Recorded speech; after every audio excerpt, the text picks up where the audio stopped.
좀 더 젊었을 때는 오래 산다는 게 나의 인생, 나의 세상, 내가 살아갈 사회의 모습 이런 걸 생각하는데 그거보다 더 중요한 게 얘가 교육받고 얘가 직업을 갖고 결혼하고 행복하게 살 그 사회는 어떨까라고요. 맞아요. 저도 네. 저보다는 아이들 생각이 났어요. 그러니까. 제 아이가 있으니까 이 아이들을 위해서 더 조금이라도 나은 세상을 만들고 싶고 그걸 위해 조금이라도 더 살고 싶고 그러니까. 이 아이들은 또 어떻게 살아야 될지가 그게 너무 고민되는 거예요. 어쨌든 우리들의 관심은 지금 현재 살고 있는 어르신들이나 아니면 우리들뿐만 아니라 우리 아이들, 우리 아이들이 어떻게 될지 이게 사실은 좀 또 하나 매우 궁금한 사안이잖아요. 한 3, 40년 전만 하더라도 질문을 만약에 당신은 누구십니까? 라고 묻는다면 예전에는 아주 쉽게 그냥 저는 제빵사입니다. 아, 직업으로 대답을 했죠. 예. 근데 요즘은 어떤 거예요?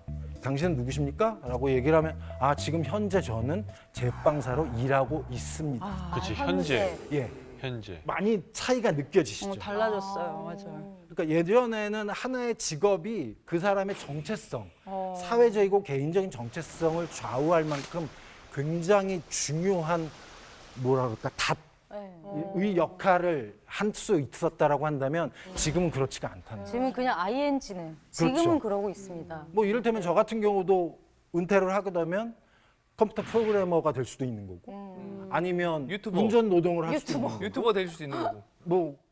뭐 그런 걸 수도 있는 거고 그러니까 결국은 이제는 평생 한 직장 한 직업 이런 시대는 지났고요. 투잡, 쓰리잡 아니면 N잡 이렇게 지속적으로 자신의 생계를 위해서 여러 가지 직업들을 직장들을 찾아내야만 하는 것. 네, 그러니까 인생 뭐 이모작, 삼모작, 다모작이 가능해진다는 선택의 얘기인데 폭이 되게 넓어지지 않을까 또 그렇게도 볼 수 있을 것 같아요. 근데 이러한 상황은 결국은 우리들의 삶의 어떤 뭐랄까 이정표의 변화 아니면 삶의 단계의 변화 이런 것들이 전 있을 수 이미 있다라고 저는 생각을 해요. 단계 변화라면 단계 어떤 뭐 이를테면 아동 청소년 청년 중년 노년. 노년 뭐 이런 식으로 얘기를 할 수가 있잖아요.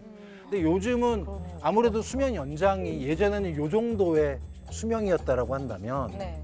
지금은 수명이 연장이 이렇게 된다는 거잖아요. 이미 되고 있고. 그렇죠. 네. 그러면 준비하는 시간이 그만큼 길어야 되겠죠. 삶을 준비하는 시간, 이를테면 교육 기간이 늘어나고 네. 그러면 삶의 단계가 변하죠. 진짜 노년, 네. 진짜 노년. 청노년. 중노년, 뭐 노중 뭐 이렇게 생길 것 같아요. 최근에 변화는 우리나라뿐만 아니라 전 세계적으로 거의 공통적으로 나타나고 있는 건 제프리 아넷이라고 하는 발달 심리학자가 있어요. 네. 근데 그 양반이 이머징 어덜트후드, 감히 번역을 하자면 성인 진입기 아니면 준비기라고 하는 시기. 그러니까 예전에는 18세에서 30세 정도면 청년이 되었다라고 얘기를 하는데 그런 연령대에도 여전히 네. 아이처럼 맞아. 부모 집에서 결혼도 안 하고 이도 아니면 아닌. 취업도 못 하고 뭐 이런 상황들이 길어진다라고 하는 거죠. 그거는 그러니까 요즘 세태하고 너무 잘 맞아 떨어지는 것이 아닐까라는 그쵸, 생각이 듭니다. 요즘 결국은 삶의 단계가 잘게 나눠진다는 거예요. 맞아요. 특정한 나이 때 무조건 요거는 해야지라고 하는 것들이 점점 느슨해지고 아니면 다른 단계로 이렇게 넘어갔다라고도 얘기할 수 있다. 한편으로는 우리가 이렇게 120세 시대는 가보지 않은 길이잖아요. 네. 그러니까 우리가 처음 가보는 인류로서 맞아요. 정해진 답이 없이 그냥 내가 내 갈 길 가면 되는 정답 사회에서 조금 멀어지는 다양한 시나리오가 인정되는 그런 사회가 되겠네요. 그러니까 전환기 무엇을 해야 될지 명확하지 않은 것들이 굉장히 길어질 거다라고 하는 건 분명한 사실인 것 같아요. 처음이니까. 예, 나도 처음이니까. 110살은 처음 살아보니까. 네.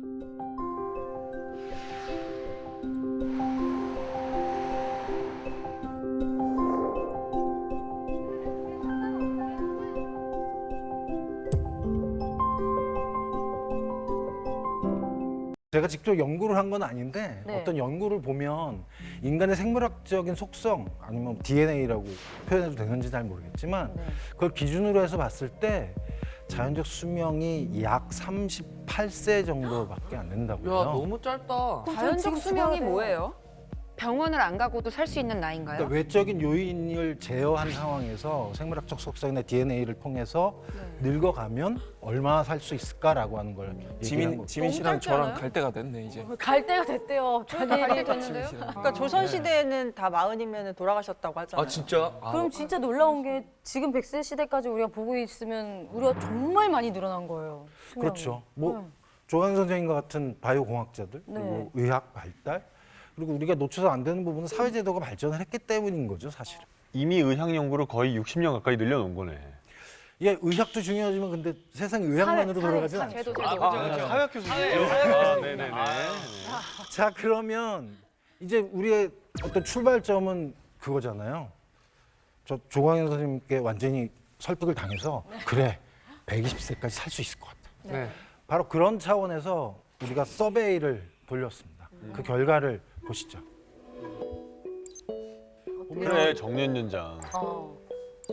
빈부격차 진짜 심해질 심하지. 것 같아요. 맞아. 환경 문제 맞아. 어떡해. 그래도 저 탑 5는 저희가 다 공감할 만한 이야기네요. 맞아요. 근데 한 가지 흥미로운 건 그거 아니에요? 수명이 연장이 되면 좋을 수도 있겠다라는 생각을 우리가 먼저 갖지만 한편으로 사람들이 슬금슬금 속으로 막 걱정을 하는 거죠. 맞아. 걱정. 도대체 우리들의 미래가 그렇게 아름답기만 할까? 그 5가지가 어떻게 보면은 약간 다 우려 섞인 대답인 거잖아요. 그렇죠. 아까도 조광현 선생님 말씀 중에 건강 수명하고 생존 수명 그 차이 있었잖아요. 네네. 현격한 차이 때문에 우리가 깜짝 놀랐는데 네.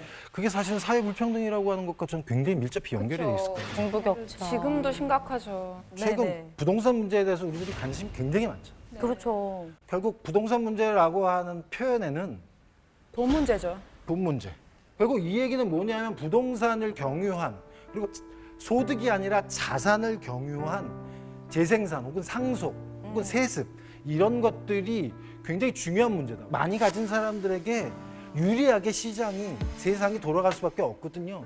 특히 못 사는 사람들에게는 수명 연장이라고 하는 건 오랫동안 착취당하는 기간이 늘어난 것일 수도 있겠다라고 하는 식으로 얘기를 할 수가 있는 또 거거든요. 비관적인데요. 결국 사회 제도가 부자들은 수명 연장의 과실들, 축복들을 마음껏 누릴 것이고 그렇지 못한 분들은 수명 연장이라고 하는 착취 기간의 연장이라고 하는 것 속에서 시달릴 수 있다라고 하는 부분을 우리가 생각해야 되지 않을까. 그렇죠. 유럽에서도 그런 자산 세습이 좀 문제이거든요. 그러니까 그래서 옛날에 그 영국 그 경제학자 존 케인스도 그런 얘기했었어요. 약간 이런 그 자산 세습 문제 때문에 이거 사실 영국을 좀 쇠락시킨다고 굉장히 좀 강하게 비판한 적도 있더라고요. 미국도 이미 그런 길을 걷고 있죠. 우리도 이제 앞으로 멀지 않은 미래 현실이 될 수도 있는 거네요. 이미 현실 아닌가요? 이미 현실. 맞아요. 금수저, 뭐 흑수저 이렇게 흑수저. 다 네, 벌써 이런 맞습니다. 얘기가 있는데. 결국 어떤 수저, 누가 당신의 부모입니까? 누가 당신의 조부모입니까? 라고 하는 것에 의해서 인간의 여러 가지가 아주 많은 것들이 결정되는 세상. 다행스럽게도 혹은 안타깝게도 우리나라만 그렇지 않다라고 하는 거죠. 아니 네, 웃긴 게 난해하긴 하네요. 수명 연장을 되게 우리가 갈구하고 바랬다가 갑자기 연장이 됐을 때 안 좋은 상황들을 들으니까 이게 뭐 어느 장단에 춤을 춰야 될지 모를 정도로. 자, 그럼 이제 두 번째 문제라고 얘기를 해야 될까? 취업난이죠. 결국 생명이 연장이 되면 밥 벌어먹고 살아야 되잖아요. 네. 일자리라고 하는 문제는 청년들의 일자리라고 하는 부분도 중요해지고 또 하나 덤으로 얹게 되는 수명 연장 시대에는 노인이 되었을 때 일자리라고 하는 부분이 또 하나 중요한 부분이 될 수 있어요. 맞아요. 기억하실지 모르겠지만 2013년 즈음에 정년 연장과 관련된 얘기가 나왔어요. 저출산 고령화 사회가 되니까 늙은 노동자들이 좀 더 오래 일을 함으로써 문제를 뭐 해결할 수 있지 않을 될까 뭐 이런 식의 얘기가 있었기 때문에 정년 연장 얘기가 나왔었던 거거든요. 네. 근데 거기에서 미디어에서 아주 선정적으로 말 그대로 제목을 뽑았어요. 뭐 이를테면 엄청났지. 탐욕스러운 부모가 가련한 아이들의 일자리, 먹거리를 빼앗는다. 라고 하는 식이 있거든요. 그러니까 정년연장에 그런 프레임이 딱 들어가는 거예요. 와 되게 자극적이다. 그러니까 부자 부모가 가난한 아들들의 뭐 일자리를 뺏는다 뭐 이런 거거든요. 그러니까 정말 궁금한 거는 실제로 수명이 연장되면 여러 세대가 같은 밥그릇을 놓고 싸우게 될 것인가? 같은 일자리를 놓고 전쟁을 하게 될 것인가가 궁금하거든요. 어르신들의 노동시장과 청년들의 노동시장이 사실은 달라요. 뭐 거기에 대해서는 여러 사람들이 이러저러한 여러 가지 견해를 갖고 있고요. 제 입장은 사실은 좀 명백합니다. 노동시장에는 1층과 2층이 있고 노인들이 가는 노동시장과 젊은이들이 가는 노동시장은 다르다라고 하는 식의 생각을 좀 기본적으로 갖고 있어요. 아주 중요한 행위자가 아니면 주재자가 빠져 있어요. 이를테면 일자리 만드는 건 어디죠? 기업이죠. 기업. 그리고 정부가 그것을 관리를 해야 되죠. 그 부분은 싹 빠지고 늙은이와 아이들의 다툼인 것처럼. 개인 간의 문제인 것처럼. 예, 결국 그러니까 부모와 자녀 간의 일자리 다툼 뭐 이런 부분과 관련돼서 사실은 뚜렷한 가해자는 없다라고 하는 지점을 우리가 생각을 해야 될 것 같고 가해자가 없네. 그렇죠. 밥그릇 싸움이라고 하는 거 부자 혹은 부모와 자녀 간의 밥그릇 싸움이라고 하지만 사실은 이게 정말 시선, 관점의 차이인 것 같아요. 사실 생명이 연장되면 밥그릇을 놓고 싸우는 게 아니라 밥상을 마주할 수 있는 시간이 더 길어지는 거잖아요. 그런데 이런 프레임을 만드는 것 자체가 더 부추기는 사회적인 거죠. 갈등만 부추기는 꼴이 되는 것 같아요. 조부모와 손자 손녀들이 어떻게 하면 좀 더 균형 있게 조화롭게 나름대로의 호구지책을 생계 연명 수단을 마련할 수 있을까 관련돼서 함께 고민을 해야 되는 것이 필요한 시점이 아닌가 싶습니다.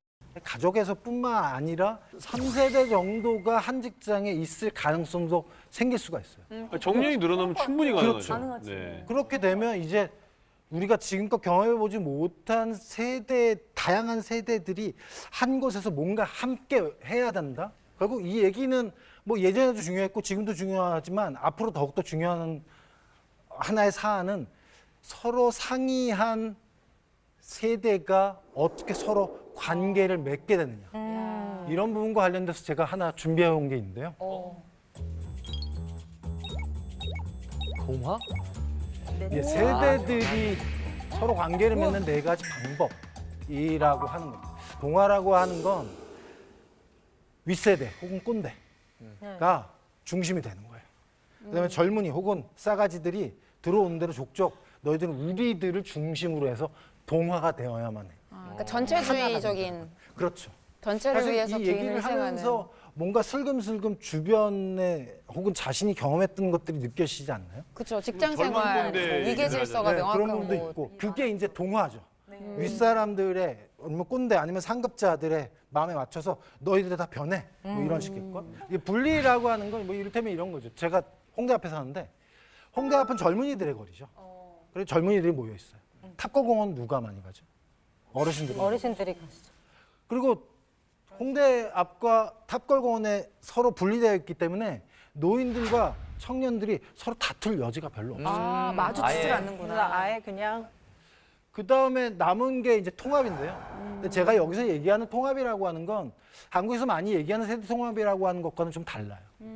왜냐하면 한국에선 통합이라고 얘기하지만 세대 동화, 아. 윗세대를 중심으로 해서 동화를 이야기를 하지 그걸 통합이라고 얘기를 하지 실제로 통합은 굉장히 시끄러워요. 왜? 윗세대는 나는 이것은 양보할 수 있지만 이것은 절대로 양보를 못해. 아랫세대도 똑같이 얘기를 해요. 이거는 양보할 수 있지만 이건 절대로 안 돼. 시끄럽습니다. 바로 그렇기 때문에 통합이라고 하는 건 굉장히 시끄러운 과정. 서로 간의 딜, 그러니까 절충, 조화, 타협 이런 과정들이 있는 거죠. 그러니까 세대 통합을 얘기를 많이 하시는데 사람들은 굉장히 조용한 통합을 얘기하시지만 실제로 세대 통합은 시끄러운 과정입니다. 동화에서는 찍소리도 못 하는 건데 통합에서는 그렇죠. 자기 할 말 하는 네. 거네요. 그리고 분리해서는 서로 얘기를 안 하는 거죠.